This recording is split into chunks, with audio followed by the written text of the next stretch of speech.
Hey everybody, in this video I'm going to be showing you guys how to enter a vendor credit in QuickBooks Online. So without any further ado, let's get started with today's video.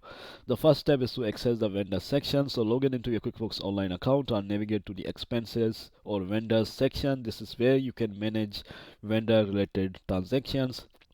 The following step is to create a vendor credit. So click on the option to create a new vendor credit. You may find this option under the expenses or vendors tab.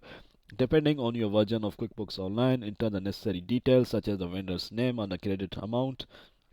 The following step is to select the expense account. So choose the appropriate expense account to which the vendor credit applies. This account represents the category or type of expense for which the credit is being issued. Select the account from the drop-down menu provided.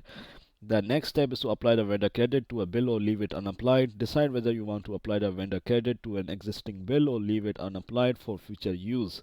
If you have an outstanding bill from the vendor, you can select it and apply the credit to offset the amount owed.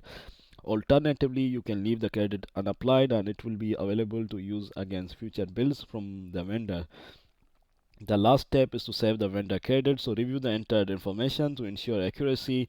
Double check the vendor's name, credit amount, expense account and application if applicable.